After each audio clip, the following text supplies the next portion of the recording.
Parents are deciding कि मेरा बच्चा क्या करेगा, ठीक है। उससे एक अनड्यू प्रेशर है बच्चों पे। अभी भी ग्राउंड पे काम करना is simpler but not so simple. Normal workers नहीं बना रहे और एंटरप्रेन्योर्स नहीं बना रहे और हमारे कोई वो काम करेगा कौन? So we need a mixture of all types of education. नमस्कार, अमर उजाला संवाद उत्तर प्रदेश में हम ढेर सारे मंच के जरिए अलग अलग क्षेत्र, अलग अलग रंग, अलग अलग वार्ताएं, विचार, संवाद लेकर आ रहे हैं, क्योंकि मंच संवाद का है। लेकिन जरूरी ये भी हो जाता है कि कुछ एक ऐसे विषय जो बड़े महत्वपूर्ण हैं, जिस पर हमने एक बड़े सारगर्भित पैनल के साथ चर्चा की हो, लेकिन कुछ सवाल समय के कारण या तमाम चीजों के कारण अभी भी ऐसा लगता है हमें कि पूरे नहीं हो पाए, या कई बार हमारी जानने की जिज्ञासा, उत्सुकता जो होती है वो हमको मजबूर करती है कि थोड़ा सा संवाद और कर लिया जाए। तो संवाद लिखा है, डॉक्टर कृष्णमूर्ति मेरे साथ मौजूद हैं, और जैसा मैंने कहा कि कई बार एक पूरा का पूरा पैनल भी हमारी उस जानने की भूख को संतुष्ट नहीं कर पाता, नहीं कर सकता। तो स्वागत आपका अमर उजाला के मंच पर हो ही चुका, मैं दोबारा स्वागत करता हूं। मैं ये जानना चाहता हूं डॉक्टर साहब कि हमने अभी बहुत बढ़िया एक पैनल में आपको, डॉक्टर हरिओम को, और एक ऐसा पैनल देख लिया जिसमें सरकार के पक्ष को सुना, जिसमें शिक्षाविद के पक्ष को सुना, और जिसमें शिक्षा संस्थानों के पक्ष को भी सुना। लेकिन एक चीज जो रह गई, जो मुझे लगता है कि शायद थोड़ी सी आनी चाहिए, आजकल के युवा, और ये हमेशा से शायद एक समस्या इस देश में रही है, कि जब वो पढ़ने जाते हैं, पढ़ाई का मूल उद्देश्य उनके दिमाग में कहीं ना कहीं होता है कि हम बेहतर पढ़ें, उससे बेहतर संस्थान मिले, जब स्कूल पूरा करें तो कॉलेज मिले, कॉलेज पूरा करें तो नौकरी मिले। ये कई बार गलत तरीके से भी देखा गया। लोगों ने कहा कि नहीं, अंग्रेजों ने एक ऐसी व्यवस्था बना दी कि हम बाबू बना रहे हैं, हम एजुकेट नहीं कर रहे हैं। लेकिन आज के जमाने में सवाल ज्यादा बड़ा हो जाता है कि क्या हम उस व्यवस्था में एजुकेट नहीं कर रहे हैं, शायद ये सही हो, लेकिन क्या हम स्किल भी कर पा रहे हैं? इसमें आपने इतने सारे सवाल पूछे, उसमें बहुत सारे सवाल मिक्स हो गए। जो आपका स्टेटमेंट था, एक तो मैं इस बात से अग्री नहीं करता कि जो हमारी मैं कहता हूँ अंग्रेजों की बेस्ड एजुकेशन थी वो पूरी तरीके से गलत थी। हमें समझना पड़ेगा कि हमारा देश में पॉपुलेशन बहुत है और कोई भी एक सिस्टम परफेक्ट नहीं हो सकता। मैं ये कहता हूँ कि अगर आप नॉर्मल वर्कर्स नहीं बना रहे और एंटरप्रेन्योर्स नहीं बना रहे और हमारे कोई वो काम करेगा कौन? So we need a mixture of all types of education. और कैफेटेरिया अप्रोच होती है एक चीज जो इस न्यू एजुकेशन पॉलिसी में बहुत बढ़िया है। कैफेटेरिया अप्रोच मीन्स कि स्टूडेंट डिसाइड कर सकता है कि वो क्या पढ़ना चाहता है, कितनी देर पढ़ना चाहता है, किस मिक्सचर में पढ़ना चाहता है। आप क्यों डिसाइड कर रहे हैं कि स्टूडेंट का मेंटल फ्रेमवर्क क्या है? प्रॉब्लम एक इस जनरेशन में दो तीन जो मेजर प्रॉब्लम्स हैं, still their parents are deciding कि मेरा बच्चा क्या करेगा। ठीक बात। उससे एक अनड्यू प्रेशर है बच्चों पे जी। मैं आपको, क्योंकि मैं मेडिकल साइड का हूं, so we did a study, 250 students, so called non stressful branches. जैसे कि हम कह रहे हैं कि मेडिकल साइड में बहुत स्ट्रेस हो गया, ये हो गया, हमने नॉन स्ट्रेसफुल ब्रांचेस लिए, फिजियोथेरेपी और yoga. 250 students we screened, none of them was supposed to have any mental disease पहले से। Okay. हमारी स्टडी के बाद we found out 20%, now imagine 50 students out of 250 had mental issues, stress, anxiety, depression, और यही आगे चल के बढ़ते हैं because of expectations and जो करिकुलम हम उनके ऊपर लाद देते हैं। तो हमको ये समझना पड़ेगा कि स्टूडेंट्स को अपना चॉइस लेना पड़ेगा डिपेंडिंग कि उनकी मेंटल कैपेबिलिटी क्या है। उनको पुश करना भी जरूरी है, लेकिन थोड़ा सा बच के भी रहना जरूरी है। एक और जो मेरे को इशू दिखाई देता है इसमें एजुकेशन सिस्टम में आज की तारीख में, maybe what I am saying is bad to hear, we have एक रैगिंग नाम की एक चीज होती थी। Now extreme of anything is bad, things are important to some extent. आपने जब रैगिंग को पूरी तरीके से हटा दिया, and by ragging I would mean interaction, and आपको ये याद कराना कि आपको अपने सीनियर की रिस्पेक्ट करनी है, दैट इज लॉस्ट कंप्लीटली। उल्टा हमने रैगिंग प्रिवेंट करने के लिए हमने लॉज बना दिए which are one sided laws. So इसका इम्पैक्ट ये हो रहा है कि हायर एजुकेशन में आपने अगर किसी स्टूडेंट को डांट दिया तो आपकी कंप्लेन कर देगा कि मेरी रैगिंग हो रही थी, and then you are suppose to give an answer. So in most of the government setups students, teachers ये कह रहे हैं कि मैं क्यों डांटूं, भाई मैं डांटूंगा, मैं तो उसका भलाई के लिए कर रहा हूँ, I am doing my job, but I will be question, मैं कब तक जवाब दूं? It is having an impact on the education. मैं नहीं कह रहा कि रैगिंग परमिट होनी चाहिए, बट इंटरेक्शन और ragging up to a certain limit, या इसी रूल्स के अंदर उसको एक बाई डायरेक्शनल रूल बनाना, विच वन या साइडेड हम वो ये भी नहीं तो कर करे। सकते हैं कि हम उसको रैगिंग ही ना बोलें, जैसे आपने बहुत अच्छा वर्ड यूज किया कि इंटरेक्शन इंटरेक्शन सेशंस हों, आप उसको गाइडेंस कह लीजिए, आप एग्जैक्टली उसको एग्जैक्टली, फीडबैक्स कह बट लीजिए। दैट इज वेरी इंपॉर्टेंट, क्योंकि आप अपने, जब आप, होता क्या है ना, आप किसी रास्ते पे चल रहे हैं जिस जो आपने नहीं देखा, तो हम किसी जंगल में भी जाते हैं तो हम पगडंडी पे चलते हैं, हम नया रास्ता हम तो नहीं पाथ खोलते। फॉलो करते हैं। ना your senior can tell the problems जो उसको उस टाइम पे आए। अब फर्स्ट ईयर में कोई बच्चा आया, उसको नहीं पता कि भाई मेरे को पढ़ाई कैसे करनी है, कैसे नहीं करनी है, वो एग्जाम में जाके फेल हो जाएगा। क्यों? क्योंकि उसको जो करिकुलम में जो चीज को फोकस करना था, जिस पे कम करना था, वो उसको नहीं पता, सीनियर बताएगा, लेकिन सीनियर से तो इंटरेक्शन नहीं हुआ। और सीनियर भी बच रहे हैं, सीनियर भी बच रहे हैं, क्योंकि सीनियर को ये पता है कि कब, ये नहीं पता कि कब मेरे पे एक्शन हो जाएगा, और रैगिंग के अगेंस्ट एक्शन बड़े स्ट्रिक्ट है। Fear of the negative impact वो ज्यादा बड़ा हो जाता है। हाँ, अब मैं एक पार्लियामेंट्री कमेटी में था,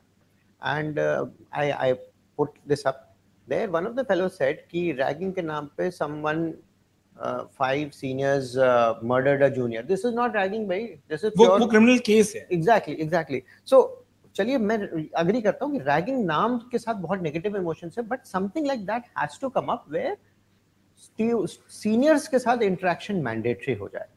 ठीक है, एक आप जो बात बोले, जैसे दो बातें आपके सवालों के जवाब में निकली, मैं उसमें से एक चीज और पूछता हूँ। जैसे आपने कहा ना कि अब हम एक कैफेटेरिया कल्चर, जो आपने कहा कि उसमें थोड़ा सा पिक एंड चूज है।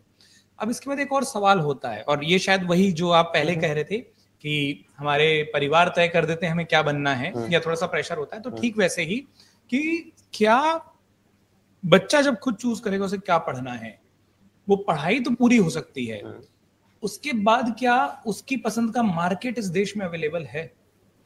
क्योंकि आप पढ़ाई के दो एम है, एक आपको एजुकेट होना है, बट एक उसके बाद आपको अपनी ब्रेड एंड बटर का भी इंतजाम जब करना घर है। नहीं चलेगा तो पढ़ाई करके कर क्या लोगे? जी, सीधी सीधा सवाल है। और यहाँ पे मैं देखिए, मैं फिर से एक चीज कहना चाहता हूँ। सरकार की पॉलिसी जब आती है तो उसमें दो चीज देखनी होती है, एक तो what was the vision and what was the implementation. हम चाहते हैं कि वो चीज अच्छी हो, 100 मार्क्स, अगर 100 से ज्यादा नंबर मिल सकते हैं तो वो मिलने चाहिए सरकार को। Vision is perfect, but implementation में कई बार इश्यू आ जाते हैं, because it's not a one man show, it's the whole machinery that has to work. Whole setup किया, उस ऊपर से लेकर के नीचे तक मशीनरी को काम कराना, और ये वही मशीनरी, कोई नई मशीनरी तो आई नहीं ना कि हमने तो जापान से सारे आदमी ले आए। आदमी तो वही है, आइडिया वो भी वही आदमी है, 10 साल सोच भी वही है। 10 साल 15 साल पहले कैसे काम कर रहे थे, अचानक से काम तो चेंज नहीं और वो करेंगे। खुद उस सेटअप से आए हैं। सो अभी भी ग्राउंड पे काम करना is simpler, but not so simple. Government में से कि ग्रांट और ये सब वो सब चीज बड़े आराम से मिल जाती है, ऐसा नहीं है। वेरी फ्रैंकली, जो जिनको नहीं पता है उनको अभी भी प्रॉब्लम फेस करनी होती है। So unless you have a market, और यहीं पे एंटरप्रेन्योरशिप आ जाती है, you have to support these people. This point came up again and again कि वो कहा गया कि भाई हमारे लोग तो फूड ऐप बना रहे हैं और बाहर वाले वो कर रहे हैं। एंड भाई, पहली चीज तो it's more than zero, it's not zero, कुछ तो कर रहे हैं ना, पहले तो ये भी नहीं कर रहे थे। It's one thing, one step in the देखने का पॉजिटिव नजरिया ये भी डायरेक्शन। हो सकता है, बट सेकंड एस्पेक्ट, कराओ उनसे महंगा वाला काम कराओ, कहाँ जाएंगे फिर भाई? उन्होंने इतना खर्चा कर दिया, लेकिन खरीदने वाला कोई है नहीं।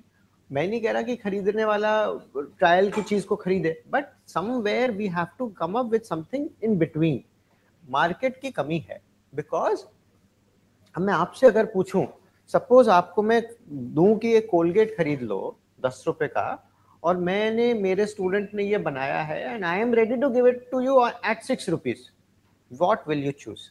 आप इश्यू समझ रहे हैं? हाँ, क्योंकि मैं एक ऐसे ब्रांड के पीछे जाऊंगा ना एज अ कंज्यूमर जिस पर मुझे शायद ट्रस्ट है, जो यूज किया हुआ है, जो मैं करता आ रहा हूँ। नया एक्सपेरिमेंट शायद मैं किसी शौकिया चीज में कर लूं, मैं daily. And it is possible कि जो स्टूडेंट है उसको कॉस्टिंग का उतना आइडिया नहीं है, तो उसने सारे बेटर इंग्रेडिएंट्स डाले हो, that product might be even better, but हम नहीं चूज करेंगे उसको। So this is one place, market place नहीं है, because of the market place. And here we see that a lot of, जैसे सरकार सबसे अच्छी चीज ये कर रही है कि भाई जो चीज हम नहीं चला पाए या हमने चला के हम फेल हो गए, let's outsource it.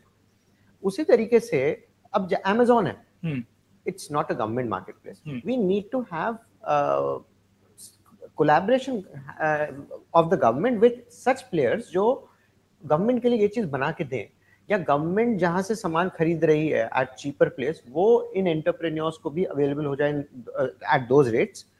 And market, digital market place government करके प्रोजेक्ट करे, आपके जो लोग हैं उनको हम वहां पे प्रमोट कर रहे हैं, people can see. So some solution is needed. But वो भी नहीं है, वो वैक्यूम आपको दिखता है. वो वैक्यूम है अभी.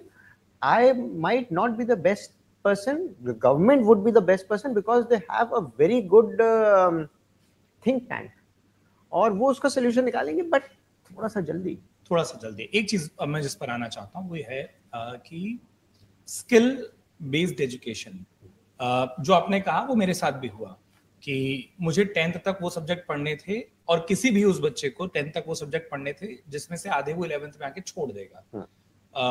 हमने सोशल साइंस पढ़ा, हमने साइंस पढ़ा, हमने एक लैंग्वेज पढ़ी, पढ़ी, हाँ हमने इंग्लिश पढ़ी, हमने एक एडिशनल लैंग्वेज पढ़ी, हमने संस्कृत पढ़ी, मैथमेटिक्स पढ़ा. मैथमेटिक्स या कुछ सब्जेक्ट्स को आप कह सकते हैं कि बहुत जरूरत है, सबको होना चाहिए, एक बेसिक गुणागणित आपको आना चाहिए. बट जिसको शायद हिस्टोरियन नहीं बनना, वो भी उतनी ही हिस्ट्री पढ़ता है, और सडनली कॉमर्स कूदता है 11th में. सडनली कॉमर्स के पूरे सब्जेक्ट आते हैं 11th में, फाइन आर्ट्स आता है, और उसके बाद तो बहुत सी ऐसी चीजें जो उसको आगे प्रैक्टिकल लाइफ में जरूरत नहीं. यही मैं बोलने वाला था कि क्या हम अभी भी एज अ कंट्री या उस पूरे सेटअप, क्योंकि आप उन पॉलिसी मेकिंग्स के भी, उन डिस्कशन के भी हिस्सा रहे हैं, तो मैं ये जानना चाहता हूं कि क्या हम अभी भी वैसी सिचुएशन में पहुंच पाए हैं जहां हम स्किल बेस्ड एजुकेशन को इक्वल्स टू बुक एजुकेशन माने. ये बात अभी भी होती है कि नहीं, अब खेलने को बराबर इंपॉर्टेंस है. तो चलिए, सालों में हमने एक चीज बदली. अब मैं पूछ रहा हूँ स्किल को, कि मुझे कोई कारपेंटर का बच्चा स्किल्ड कारपेंटर बनना चाहता है, वो अभी भी ये चीजें विरासत में ज्यादा सीख रहा है, या फिर पूरी पढ़ाई के बाद कोई आईटीआई इंस्टीट्यूट आता है जहां वो शायद थोड़ा फाइन होता है? अगेन मल्टीपल, आपने जो सवाल पूछे ना उसमें बहुत सारे सवाल आते जा रहे हैं. एक तो देखिए, हम किसी भी एजुकेशन पॉलिसी को चेंज करते हैं, उसमें उसका इम्पैक्ट दिखने में एक सेट पीरियड ऑफ टाइम लगेगा, और उसके बाद उतना ही सेट पीरियड ऑफ टाइम लगेगा उससे रिलेटेड कॉन्फिडेंस आने में. स्पोर्ट्स, आई एग्री एंड आप यू विल एग्री कि इतने सारे अब लीग्स आ गए हैं और उसको कमर्शियलाइज किया जा रहा है, एंड स्पोर्ट्स के अंदर थोड़ा सा प्रॉफिट और दिख रहा है. बट सपोज हमारे मेडिकल साइड में एक बड़ा सिंपल सवाल है, क्योंकि हमारे यहाँ कोई फिक्स रूल नहीं है ट्रीटमेंट कैसे होना चाहिए, तो ये भी कर सकते हैं, ये भी कर सकते हैं. तो मेरा एक सिंपल फंडा है जो मैं अपने स्टूडेंट्स को बोलता हूँ, because they ask me, sir कभी डाउट होता है कि इसका ऑपरेशन करो, ये दवा दो, ये दवा दो, जब एंड एवरीथिंग लुक्स इक्वल, ये भी इतना, how to take a decision. तो मेरा सिंपल फंडा होता, अगर ये मरीज मेरे घर वाला होता तो आप तब मैंने जो किया होता, that is the right thing to do for this patient. Similarly जब हम आज की तारीख में अगर कोई मेरे को कहे कि क्या आप अपने बच्चे को स्पोर्ट्स में एज अ करियर भेजोगे, is it a yes, is it a no? It is a no from my side. So that confidence और थोड़े समय के बाद आएगा लोगों में. एक तो ये वाली चीज है. तो हम ये नहीं कहें कि जो पुराना हमारा इंडियन सिस्टम था वो 100% गलत था. एटलीस्ट आपको रटने की तो आदत थी ना, आपको ये पता था कम वॉट में मुझे एग्जाम देना है, एक सीरियसनेस थी. उसके नेगेटिव एस्पेक्ट्स है तो पॉजिटिव एस्पेक्ट्स भी थे, कि वो पूरी जनरेशन, आप जिस जनरेशन के हैं, हम लोग सिमिलर जनरेशन के हैं, आपको अगर कोई काम दे दिया जाएगा, आपको पता है मुझे खत्म करना है. अपने जूनियर जनरेशन को, अब जनरेशन आ रही है उसको देखे 8 घंटे से 8.5 घंटे कैसे हो गए, आप इशू समझ रहे. सो हर चीज का एक पॉजिटिव एस्पेक्ट है, नेगेटिव एस्पेक्ट है. जो न्यू एजुकेशन पॉलिसी उसमें उन्होंने प्राइमरी एजुकेशन को काफी रिफॉर्म किया है, but a certain amount of pressure is needed. हमें एक तलवार चाहिए, हमारे पास स्टील है, हमने तलवार की शेप कर दी. Is it enough? Unless आप उसको तब भट्टी पे नहीं डालेंगे, गर्म नहीं करेंगे, धार नहीं देंगे उसको, बिल्कुल वो गर्म करके उसको पकाकर, धार देने के लिए गर्म उसको पकाना जरूरी. जी, the same thing is there for the mind, the student, everything. ये ऐसा ना हो कि बच्चे पे प्रेशर ना हो. We create a generation who does not know what is responsibility. Steve Jobs is a very listen to person. He was very, वो अबाउट कैलीग्राफी उन्होंने बोला था कि मैं जब कैलीग्राफी सीख रहा था मुझे नहीं पता था मैं क्या काम क्या आएगा, काम बट करूंगा आज इसका। की तारीख में हम जो फॉन्ट्स देखते हैं it is because of that. Similarly what you are learning in your childhood may not be of immediate relevance, but somewhere some relevance might come. यही तो मैं पूछना चाह रहा हूँ सर कि जो स्किल सेट हैं भारत जैसे देश में, वो skill set generation to generation transfer होते हैं और बुक एक सर्टेन वे में ही जाती हैं, या कम से कम स्कूल एजुकेशन एक सर्टेन वे में ही जाती हैं. कुछ अब प्ले या कुछ चीजें आ गई, लेकिन जैसा मैंने कहा कि home decor, home design, interior, photography, videography, ये पूरे आपको सेटअप पर तब तक नहीं मिलती. इसके लिए आप पूरी अपनी पढ़ाई खत्म करने के बाद एक स्क्रैच से, एक रॉ से किसी हायर एजुकेशन पर जाकर, किसी एक इंस्टीट्यूट पर जाकर शुरू करते हो. क्या इस तरीके के रिफॉर्म नहीं होने चाहिए कि आप मिड एज में, वही जो आपने कहा कि बच्चे जब सबसे ज्यादा कोरे होते हैं, आइडेंटिफाई द इंटरेस्ट और उसको हम किसी तरीके से ला पाएं, क्योंकि हम शायद जो वो निकल रहा है उससे फार बेटर एक आउटपुट निकाल पाएंगे. So one thing about giving them general education is that देखिए it's easy to say we are in a huge country. आप कोई भी चीज करते हैं उसका सबसे difficult part is not the imagination, is the implementation. आप जब ये चीज करते हैं कि हम बच्चे के स्किल का इंटरेस्ट आइडेंटिफाई कर पाएं और उसी हिसाब से उसको ट्रेन करें, विच मीन्स कि वो आइडेंटिफाई करने वाले लोग आपको उतने ही अच्छे चाहिए. क्योंकि सपोज एक स्टूडेंट है, और छोटा सा डिफरेंस बता रहा हूँ, म्यूजिक और डांस सिमिलर थिंग्स जी. उसको लगता है, या म्यूजिक एंड इंस्ट्रूमेंट बात कर लेते हैं, उसको लगता है नहीं ये वोकल में बहुत इंटरेस्टेड है और ये हो सकता है इंस्ट्रूमेंट में उसको वोकल की तरफ ट्रेनिंग दी जाती है, and this person has made a small mistake. इसके लिए small mistake it has a impact on the life of the student. तो एक जनरल एजुकेशन देने का फायदा ये होता है कि the child does not know exactly कि उसका इंटरेस्ट किस साइड होगा, और उसको आप इंटरेस्ट को कार्व आउट कर सकते हो, तो उसको हर चीज का ऑप्शन रहता है. बट इसमें counter supplementary what we can do is, what we should do is, जो नॉन इंटरेस्टिंग वाले पार्ट्स थे जहां पे there is no application of mind, history करनी है, there is no application of mind, रटो उसको. Let's make more interesting, let's show them the museum, let's let them enact it out, and history should not be for ratoing, it should be for seeing what wrong did they do and what right we have to do. So there is a practical aspect to history. तो वो जो practical aspect है हमको हर subject में करके अगर हम वो समझाएंगे, studies will not be boring. I am unfortunately one of those people जिनको studies कभी खराब नहीं लगी. I was blessed to have my very learned family members. मेरी नानी माँ ने मेरे को बहुत अच्छे से पढ़ाया और मेरे को सब चीज़ बहुत आसान लगती थी. But why? Because it was a very practical aspect. उन्होंने ऐसा किया तो ऐसा हुआ, तो इसमें गलत क्या था, सही क्या था. This was the questioning जो मेरे साथ रहती थी. And for all other subjects कि अच्छा ऐसा केमिस्ट्री में ऐसा है, रटते रहिए रिएक्शन, तो क्या फायदा उसका. तो उसमें फाइनली क्या होता है, अच्छा बॉडी में क्या होता है, ये सब क्या होता है. So a practical aspect, limited practical aspect, जो आप इंटीरियर डिजाइनिंग उसका कह रहे हैं, हम एक स्कूल गोइंग स्टूडेंट को ये सब नहीं पढ़ा सकते, but at least introduce them to. मैं यही बोलना चाह रहा था. और उनको आप कलर व्हील के हिसाब से सिखाइए, वहां पे आप उनको बिल्कुल बेसिक कांसेप्ट की आगे पीछे का आप कर सकते हैं. बच्चा अपना माइंड मेकअप कर पाएगा कि मुझे यहाँ जाना है. And then see the mind gets corrupted by our education system. उस टाइम पे जब वो करप्टेड नहीं है, जब उसके अंदर वो कैपेबिलिटी है कि वो अपनी तरीके से सोच सकता है, डायरेक्शन एंड डेवलपमेंट, एग्जैक्टली, उसको ही इज नॉट बाउंड कि आपने जैसे सोचा वो भी ऐसे सोचेगा, तो नई चीजें निकाल लेगा. सबसे अच्छी लाइन जो आपने सबसे आखिर में बोली कि बहुत जरूरी है कि हम बच्चों को, और खास तौर पर अपनी पूरी एजुकेशन पॉलिसी में, अपनी पूरे एजुकेशन सिस्टम में, यानी उस पूरी पढ़ाई की सभ्यता में थोड़े से वो बदलाव लाएं जहां से आपको जो आपके इंटरेस्ट होते हैं शायद वो शुरू से आइडेंटिफाई ना हो, लेकिन अगर वो उनको हम हर चीज से इंट्रोड्यूस करा देंगे तो उनके लिए आगे अपनी राह को ढूंढना, उस पर चलना और उससे एक मंजिल तक पहुंचना बहुत आसान हो सकता है. और यही मूल उद्देश्य है हमारे संवाद का भी. हाँ, कि हम ऐसे आइडिया लेकर आए किस तरीके से बात हो. बिल्कुल, इसी में बल्कि मैं कुछ ऐड भी करता हूं. एक हम और भी चीज देख रहे हैं कि बच्चों को कुकिंग क्यों नहीं सिखाते. They are supposed to learn this कि घर पे सीख लो. हाँ, यही चीज इसमें कई सारी ऐसे जुड़ जाएंगे, और जो हमको लगता था कि जॉब नहीं हो सकती वो मार्केट में भी आ जाएगा. तो जो मूल बात है वो यही कि हमको उन 6 विषयों तक पढ़ाई को शायद नहीं रोक कर रखना चाहिए, या जैसा उन्होंने कहा ना कि इतिहास को देखने का नजरिया बदलिए. जब वो बदल जाएगा तो बहुत कुछ बदलेगा. बदलाव की उम्मीद संवाद का मूल उद्देश्य है। और एक बार फिर से बहुत बहुत शुक्रिया कि आपने इतना अतिरिक्त वक्त हमें दिया।